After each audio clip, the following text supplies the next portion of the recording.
Hello friends, welcome to Anurag Khelia YouTube channel. और आज हम आपके लिए लेके आए न्यूज़पेपर एनालिसिस 28 सितंबर का। 28 सितंबर की जो पहली खबर है हमारी, वो प्राइम मिनिस्टर मोदी से रिलेटेड। हमारे प्राइम मिनिस्टर मोदी कल उड़ीसा के अंदर में गए और पिछले 15 महीने में ये छठी विजिट है हमारे प्राइम मिनिस्टर मोदी की उड़ीसा की। और यहां पर प्राइम मिनिस्टर मोदी ने यह बताया कि 2014 से जब से उनकी सरकार बदली है तब से कितना उन्होंने मूलभूत परिवर्तन कर दिया। यहां पर उन्होंने सबसे पहले कहा कि जिस तरह से जीएसटी के रिफॉर्म्स वो लेके आए थे, और जीएसटी लगने से पहले 2014 से पहले कांग्रेस की सरकार जब थी तब 1 लाख रुपए की अगर कोई शॉपिंग करता था तो 25 से 30 हजार रुपए जो है वो उसके टैक्स के अंदर में लग जाते। अब जीएसटी रिफॉर्म्स के बाद जो ये अमाउंट है ये घटकर सिर्फ 5,000 रुपए हो गई है। और यहां पर अब और ज्यादा परिवर्तन हो गया है जिस तरह से जीएसटी 2.0 के रिफॉर्म्स आए। 5 सितंबर को मीटिंग हुई थी जहां पर जो जीएसटी काउंसिल की मीटिंग के अंदर में ये फैसला हो गया था कि अब जीएसटी के अंदर में जो रेट है वो 28 और 12% की जो स्लैब है उसको हटाकर सिर्फ 5 और 18% रहने वाला। और यहां पर उन्होंने टारगेट किया कांग्रेस रूल स्टेट्स को। और यहां पर उन्होंने कहा कि जो कांग्रेस रूल स्टेट्स हैं वो जीएसटी का जो रिलीफ है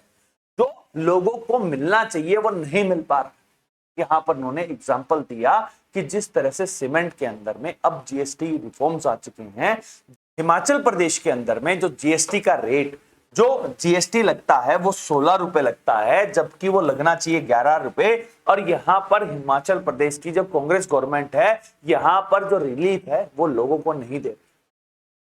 यहां पर उन्होंने उड़ीसा को एक बहुत बड़ी सौगात दी जहां पर 50,000 करोड़ रुपए की जो अलग अलग परियोजनाएं हैं वो यहां पर इनॉग्रेट की,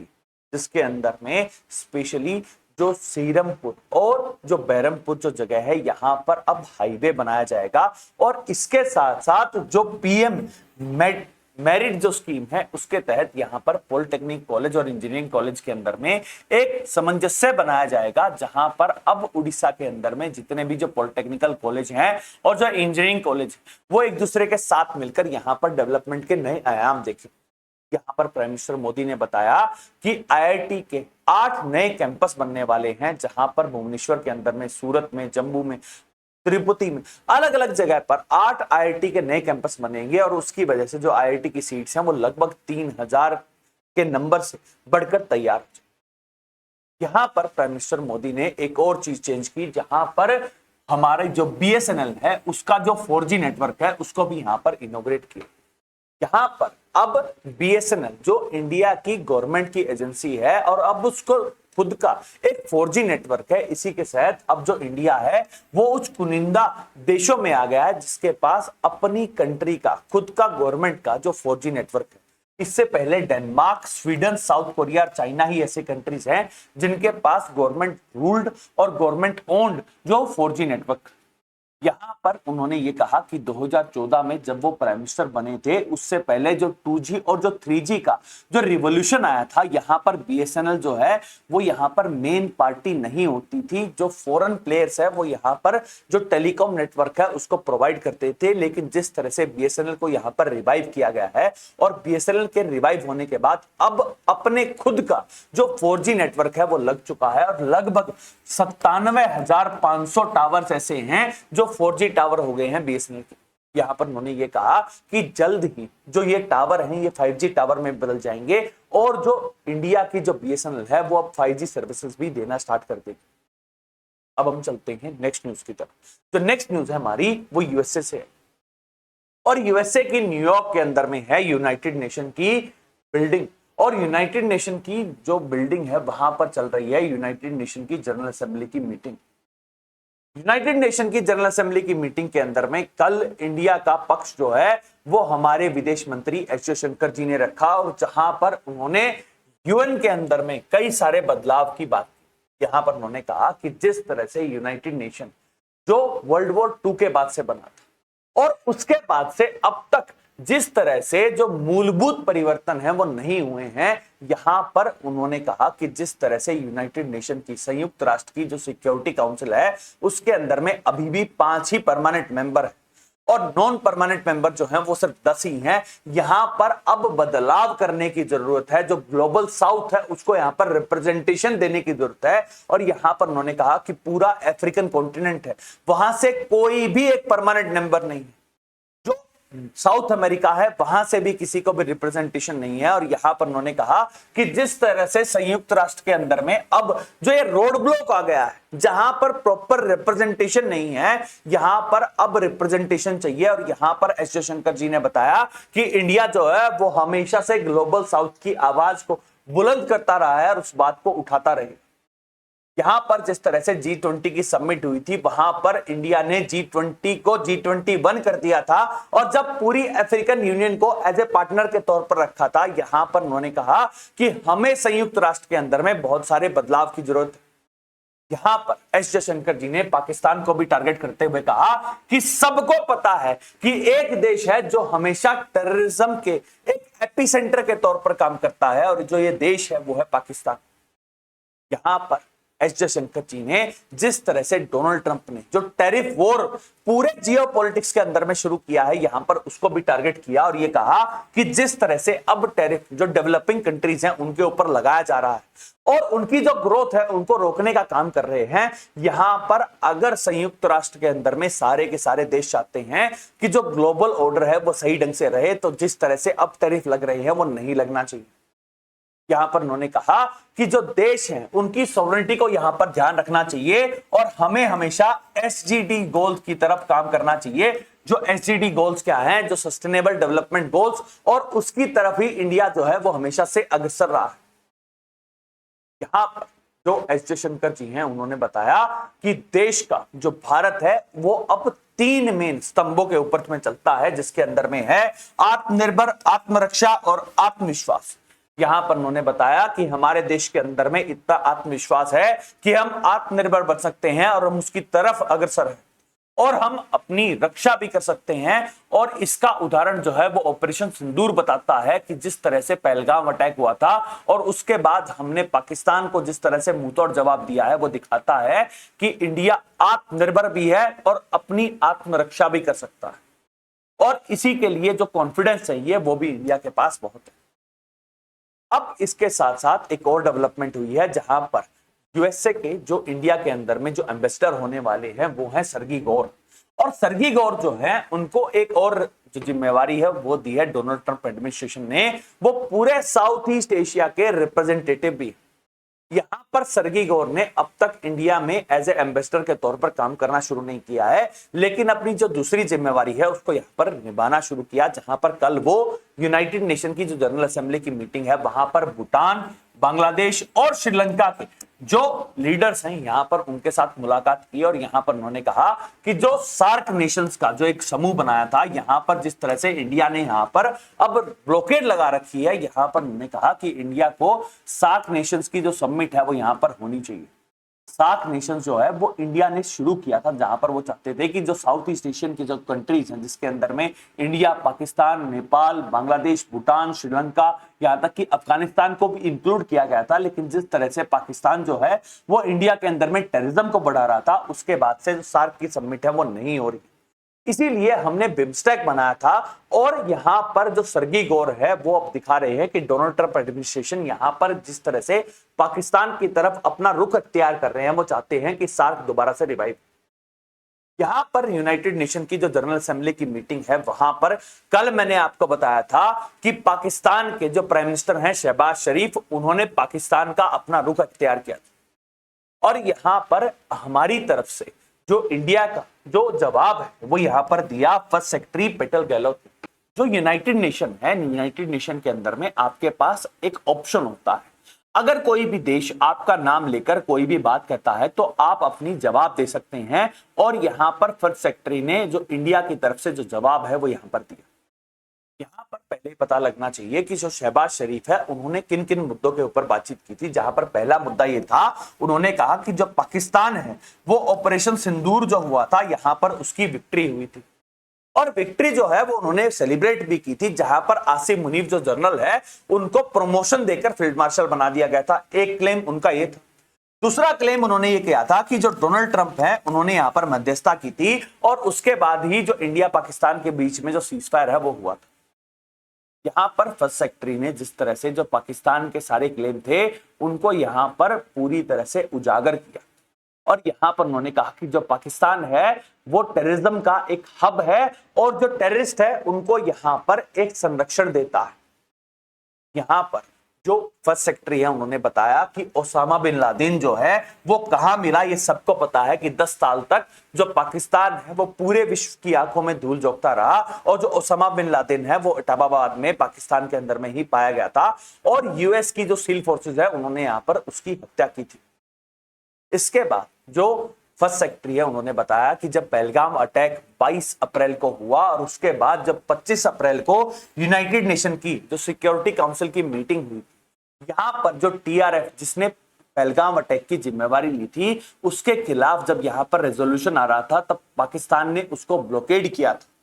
पाकिस्तान जो है वो यूनाइटेड नेशन सिक्योरिटी काउंसिल का एक नॉन परमानेंट मेंबर है और यहां पर 2 साल तक वो मेंबर रहने वाला है और यहां पर टीआरएफ के खिलाफ कोई भी जो रिजोल्यूशन है वो पास नहीं होने दिया था। पाकिस्तान को ये बताता है कि पाकिस्तान जो है वो टेररिज्म का एक हब के तौर पर।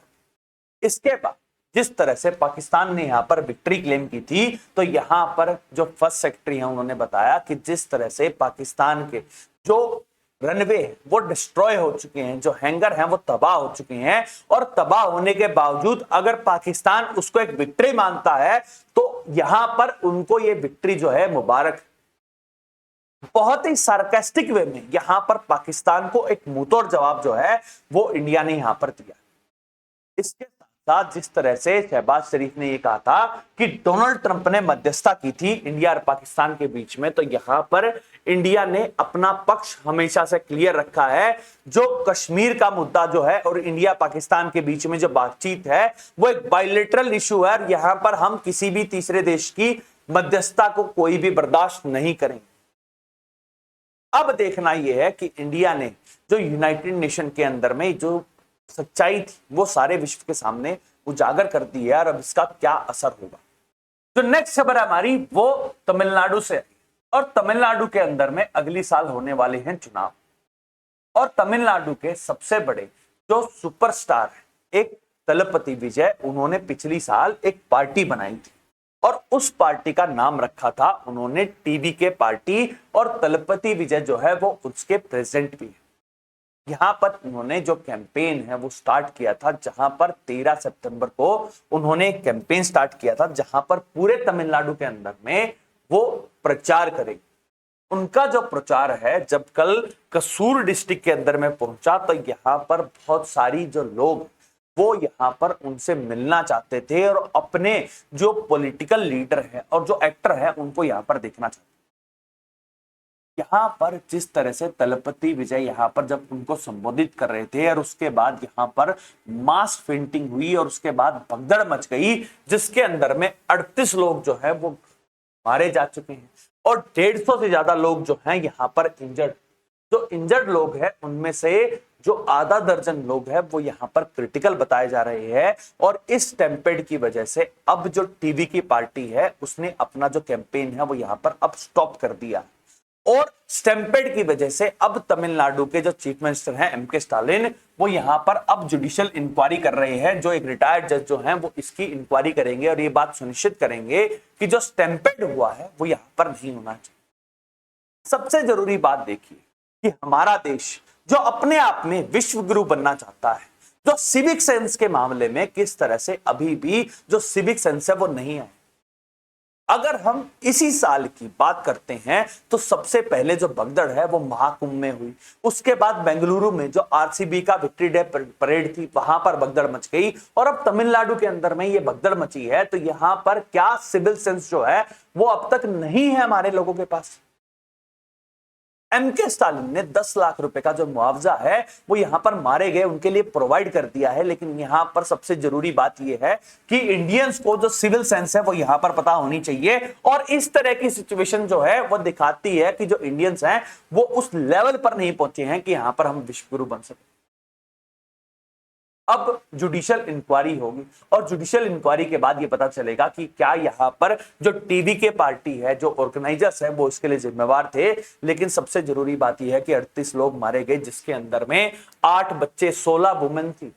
किस तरह का एडमिनिस्ट्रेशन था और किस तरह की सिविल सेंस थी। और अब यहां पर हमें एक जुडिशियल इंक्वायरी नहीं, इसके साथ साथ एक पूरा कैंपेन चलाना चाहिए जहां पर पूरे देश के अंदर में हम ये बताएं कि किस तरह की जो सिविक सेंस है वो हमें रखनी चाहिए, कैसे भगदड़ नहीं मचनी चाहिए। हमारे जितने भी सेलिब्रिटीज हैं उन सबको एक बात ध्यान रखनी चाहिए कि जहां पर भी वो कैंपेन कर रहे हैं, जहां पर भी वो जा रहे हैं, क्या वहां पर बेसिक एमिनिटीज हैं या नहीं।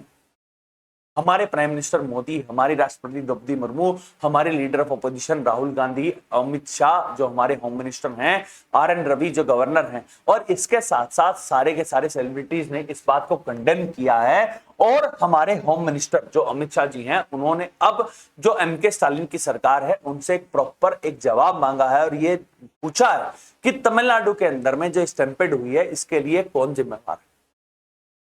ओवरऑल आप ये मानते हैं और आपका इस ओवरऑल हमें देखना पड़ेगा कि आपका इस बारे में क्या विचार है कि इंडिया के अंदर में जो स्टैंपेड है वो क्यों हो रही है और इसका क्या निवारण हो सकता है।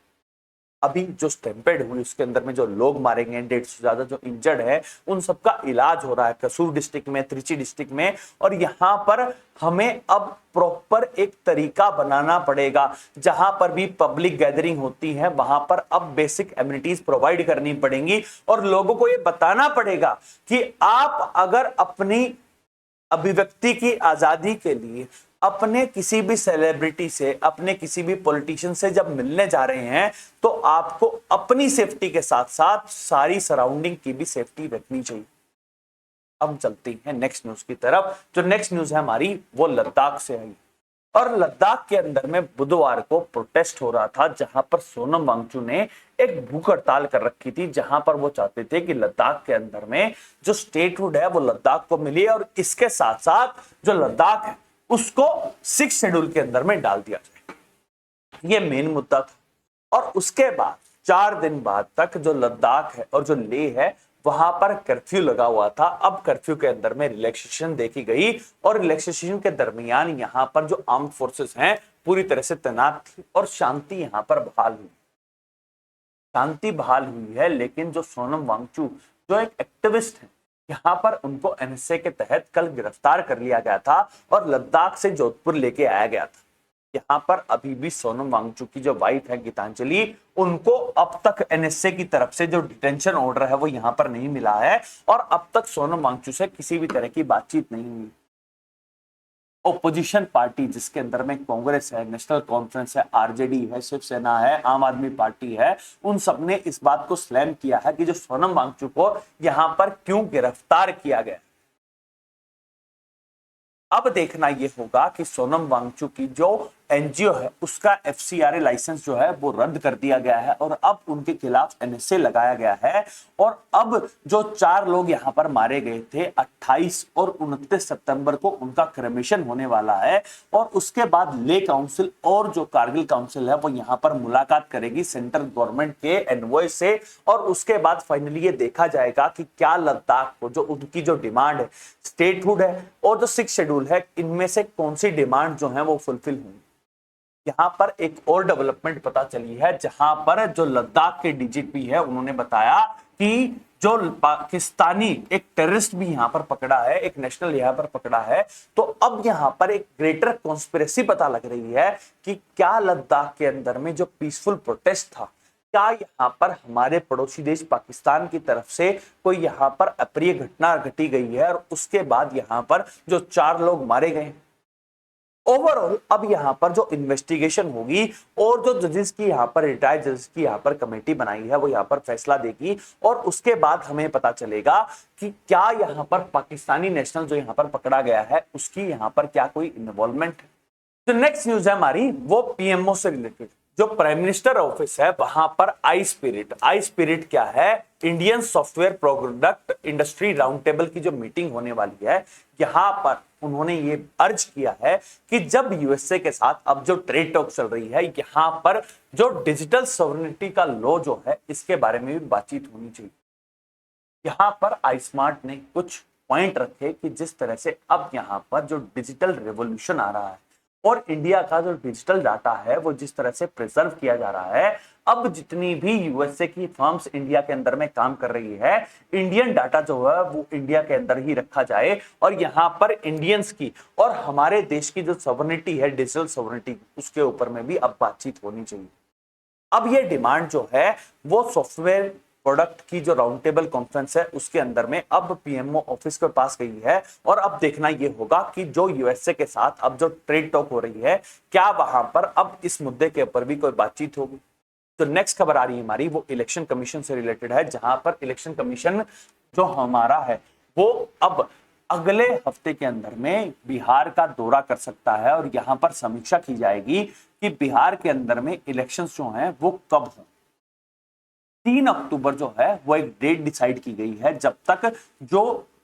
चीफ सेक्रेटरी है वो जितने भी जो ऑफिशियल्स अलग अलग डिस्ट्रिक्ट्स के अंदर में जो डिप्लॉयड हैं उन सबके जो ट्रांसफर करने हैं, उन सबके लिए जो कट ऑफ डेट है वो फाइनली डिसाइड कर रखी है। और 3 अक्टूबर के बाद जब ज्ञानेश कुमार जी जो चीफ इलेक्शन कमिश्नर और जो इलेक्शन कमिश्नर सुक्खू जी और विवेक जोशी जी हैं वो यहाँ पर समीक्षा करके आएंगे और उसके बाद जो बिहार के अंदर में जो चुनाव की तारीख है वो यहाँ पर डिसाइड हो सकती है। यहां पर एक और इंपॉर्टेंट बात है, जो 30 सितंबर है उस दिन जो एसआईआर जो स्पेशल इंटेंसिव रिवीजन हुई है उसका जो फाइनल लिस्ट है यहां पर जारी की जाएगी और उसके बाद ये पता लगेगा कि जो 65 लाख वोटर जिनके नाम यहां पर काट दिए गए थे, क्या वो यहां पर प्रॉपरली लगे हैं या नहीं लगे। 7 अक्टूबर को सुप्रीम कोर्ट के अंदर में इसकी सुनवाई भी होने वाली है और फाइनली हमें पता चलेगा कि जो इलेक्शन कमीशन ने जो एसआईआर की प्रक्रिया की है क्या वो बिल्कुल सही है या नहीं।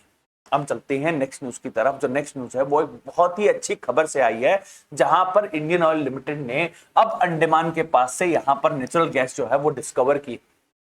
अंडमान निकोबार जो आइलैंड है वहां पर अनटैप्ड जो ऑयल रिजर्व है यहां पर मिला है और उसकी वजह से जो इंडिया की इकोनॉमी है उसको काफी बूस्ट मिलेगा। इंडिया जो है वो क्रूड ऑयल का एक नेट इंपोर्टर है। हम लगभग 88% जो हमारी ऑयल नीड है उनको हम बाहर से मंगवाते हैं और अगर इसी तरह से नेचुरल गैस मिली है उसके बाद क्रूड ऑयल मिला है तो यहां पर इंडिया का जो नीड है वो यहां पर हम फुलफिल कर सकते हैं। अब जो नेक्स्ट 2 खबरें हैं वो उत्तर प्रदेश से आई हैं और उत्तर प्रदेश के अंदर में जो आई लव मोहम्मद का जो एक बैनर है जो सबसे पहले कानपुर के अंदर में लगा था और कानपुर के अंदर में 4 सितंबर को एक बैनर लगने की वजह से जो हिंदू और मुस्लिम हैं एक दूसरे के आमने सामने आ गए और पिछले शुक्रवार को बरेली के अंदर में एक वॉयलेंट प्रोटेस्ट हुआ था, दंगों की स्थिति हो गई थी और यहां पर अब जो मुस्लिम क्लेरिक है और उनके साथ साथ जो साथ है उन सबको यहां पर बुक कर दिया गया है। 10 से ज्यादा जो एफआईआर है वो यहां पर रजिस्टर कर दी गई। वहीं पर अब जो योगी आदित्यनाथ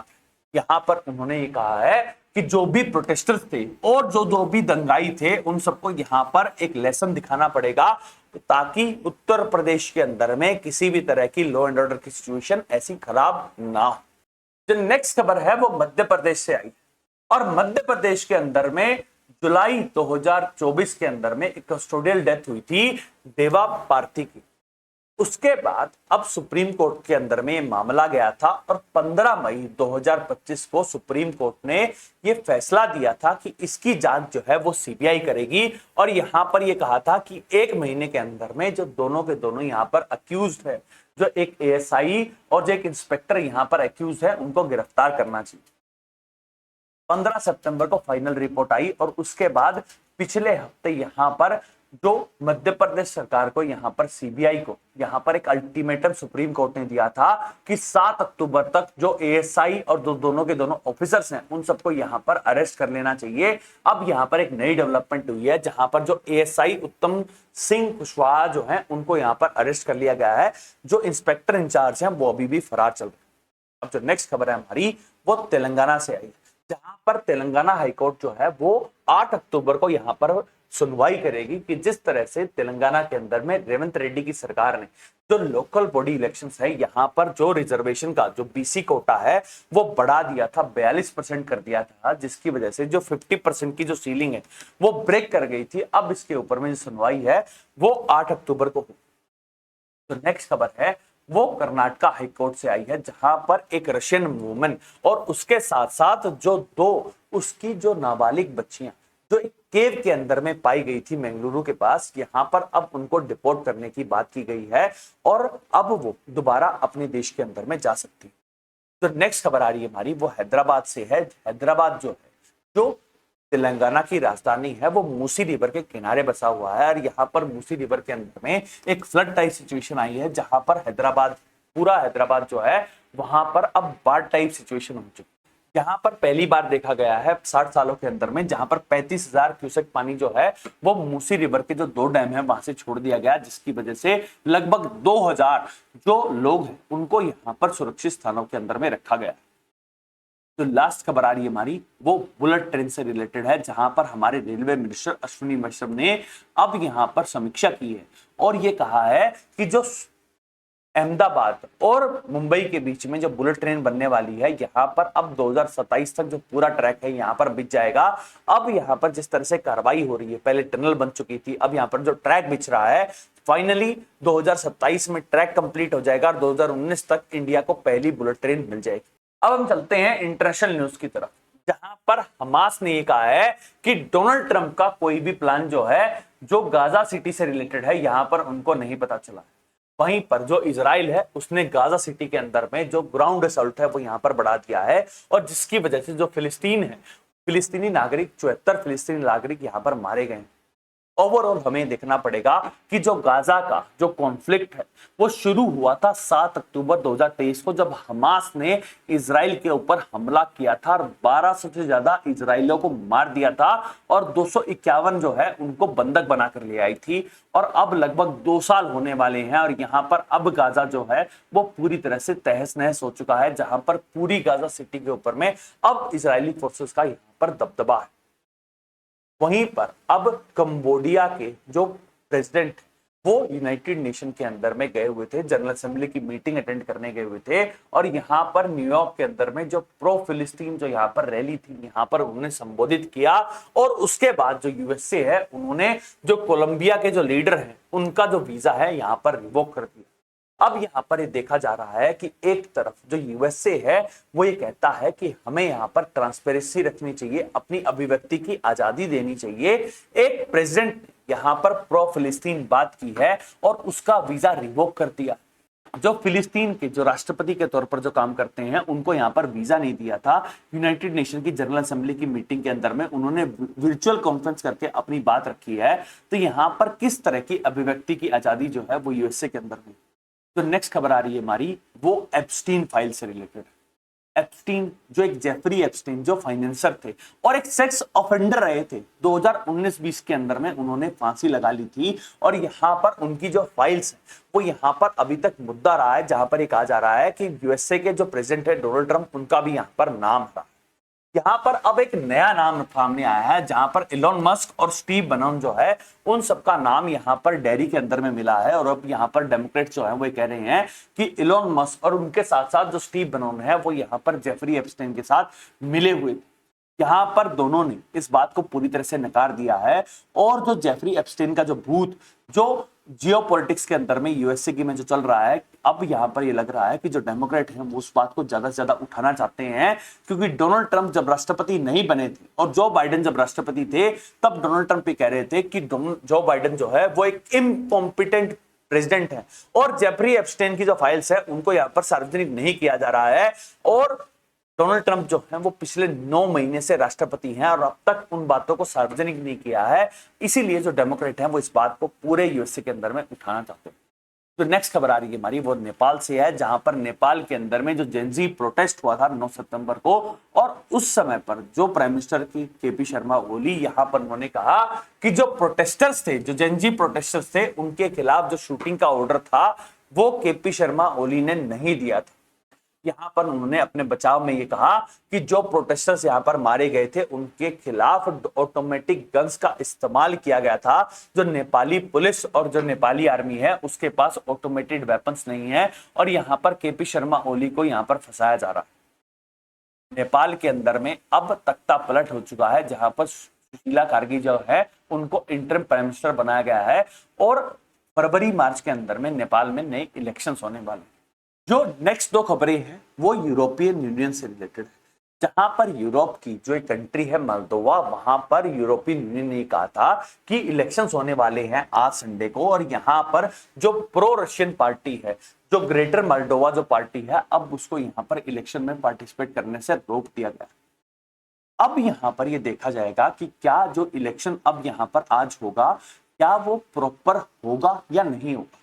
यहाँ पर जो इलेक्शन कमीशन है मोल्दोवा का, उन्होंने कहा कि यहाँ पर कुछ फाइनेंशियल अनियमितता पाई गई थी, इसीलिए एक दिन पहले जो मेन पार्टी है, जो प्रो रशियन पार्टी है, यहाँ पर उसको इलेक्शन में पार्टिसिपेट करने से रोक दिया गया है। ये किस तरह की डेमोक्रेसी है। जो नेक्स्ट खबर है वो डेनमार्क और नॉर्वे से रिलेटेड है, जहां पर एक नया ड्रोन जो है वो साइट किया गया है मिलिट्री लोकेशंस के ऊपर। यहां पर अब ऑफिशियल ये कह रहे हैं कि एक हाइब्रिड टाइप का अटैक है, और बहुत सारे ऑफिशियल ये कह रहे हैं कि यह हाइब्रिड अटैक जो है इसके अंदर में रशिया की संलिप्तता पाई गई।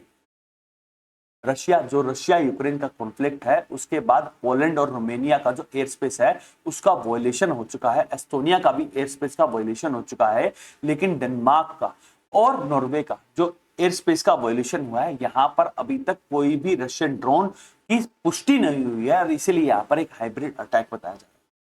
इससे रिलेटेड जो भी अपडेट होगी वो हम आपके लिए आएंगे। That's all for today, thank you very much and please subscribe to Anurag Khali YouTube channel. Thank you.